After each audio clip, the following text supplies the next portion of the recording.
Have you ever wondered what makes us human? Is it our ability to walk on two legs, our big brains, or the way we use tools? Well, those are all important pieces of the puzzle. But today, we're diving deeper into something truly special, the very first signs of human culture. This isn't just about survival, it's about the moment our ancestors started to express themselves, to share ideas, and to build a world beyond just hunting and gathering. It's the story of how we started becoming us. Let's rewind the clock. Way back. We're talking hundreds of thousands of years ago. Our early ancestors, like Homo habilis, were already making simple stone tools. These are called old iron tools, and they were a game changer. They allowed our ancestors to butcher animals and access nutrient-rich marrow from bones. This was a huge leap in technology, but was it culture? Most scientists would say it's more like a learned skill, maybe passed down by imitation, like how some chimpanzees use sticks to fish for termites. It was incredibly important for survival. But the spark of what we truly call culture was yet to come. The real shift begins with a species you've probably heard of, Homo erectus. Around 1.8 million years ago, a more sophisticated type of tool appeared, the Acheulean hand axe. Now, these weren't just randomly chipped rocks. They were symmetrical, teardrop-shaped, and clearly crafted with a specific design in mind. Some are so finely made and show so little wear that researchers wonder if they were just tools. Could they have been social status symbols? Or maybe even objects of beauty? The very idea that an early human would create something not just for function, but also for form is a massive step. It shows planning, foresight, and a shared sense of what looks right. This is one of the earliest whispers of a shared aesthetic, a fundamental component of culture. And then there's fire. The controlled use of fire, which we see evidence of from around 1 million years ago and more reliably from about 100,000 years ago, was revolutionary. Yes, it provided warmth, protection from predators, and the ability to cook food, which made nutrients easier to digest and fueled our growing brains. But think about the social implications. Fire creates a central gathering place, a hearth. Imagine our ancestors huddled around the flickering flames at night. This wasn't just a time for staying warm, it was a time for social bonding. It's in these moments, in the shared light and safety of the fire, that stories could be told, experiences shared, and social bonds strengthened. The fireside was perhaps the world's first living room, the first stage for human interaction and the transmission of knowledge, traditions, and what would become folklore. But if we're looking for undeniable evidence of symbolic thought, the kind of thinking that underpins all of modern human culture, we need to look at what came next. Around 100,000 years ago, we start seeing something truly profound, the intentional use of pigments. At sites like Blombos Cave in South Africa, archaeologists have found chunks of ochre, a natural clay earth pigment that have been scraped and scored in deliberate patterns. They even found a complete toolkit for processing ochre, basically an ancient paint-making kit, complete with abalone shells used as mixing pots. Why were they doing this? The most compelling theory is body painting. Adorning oneself with colors and patterns is a universal human behavior today. It can signify group identity, social status, or participation in a ritual. It's a way of communicating complex social information without words. It says, I belong to this group, or I am a hunter, or I am mourning.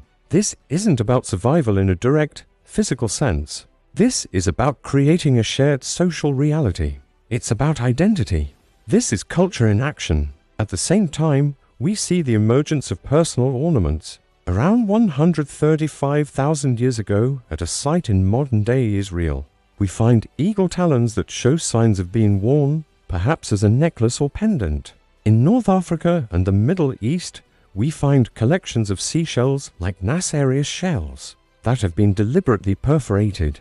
These weren't just any shells. They were carefully selected and then modified so they could be strung together. They were ancient jewelry. Think about what jewelry means to us today. It's a form of self-expression, a marker of wealth or status, a gift of affection, a sentimental keepsake. For our ancestors, it likely served similar purposes. Wearing a necklace of carefully chosen shells or eagle talons sent a powerful message. It distinguished an individual, showed that they belonged and represented abstract concepts like beauty and personal identity. These objects carried meaning far beyond their physical form. They are symbols, and a culture is, at its core, a system of shared symbols. And we can't talk about early culture without talking about how we treated our dead. While earlier evidence is debated, by the time of the Neanderthals and early Homo sapiens, we see clear evidence of intentional burial. This is a monumental shift in consciousness. Animals die and are left to the elements, but to dig a grave, to carefully place a body within it, and to cover it over that is a profoundly human act.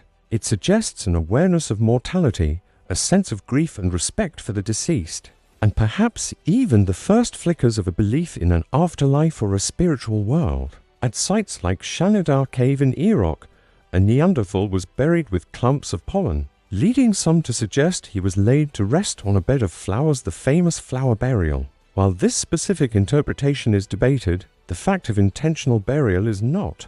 At Khofze Cave in Israel, a child was buried with a deer jaw cradled in its arms. These aren't random acts. They are rituals. They show that death was not just an end, but an event that was managed with social and emotional care. This concern for our kin, even after they've passed, is a powerful expression of our shared humanity. All of these threads the carefully crafted tools, the social hearth of the fire, the use of pigments for body art, the creation of personal ornaments, and the ritual of burial start weaving together into a rich tapestry. They show us that our ancestors weren't just surviving, they were building a world of meaning. They were creating shared understandings, traditions, and ways of seeing the world. Then, around 40,000 years ago, something incredible happens, often called the creative explosion. This is when we see the first undisputed cave art, like the stunning paintings in Chauvet Cave in France or El Castillo in Spain. Here,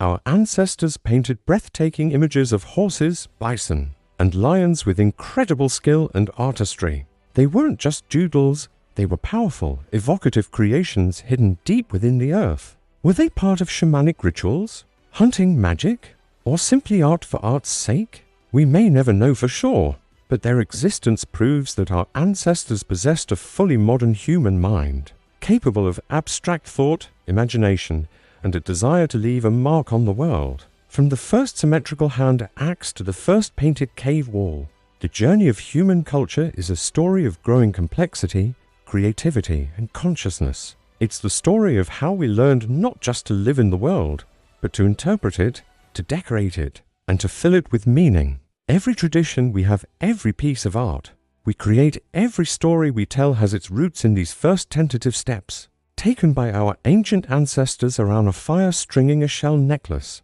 or painting a bison on a dark cave wall. They laid the foundation for everything that makes our world so rich and diverse today. Thanks for joining me on this journey back in time. If you found this fascinating, don't forget to like, subscribe, and hit that notification bell so you don't miss our next deep dive into the story of us. See you next time.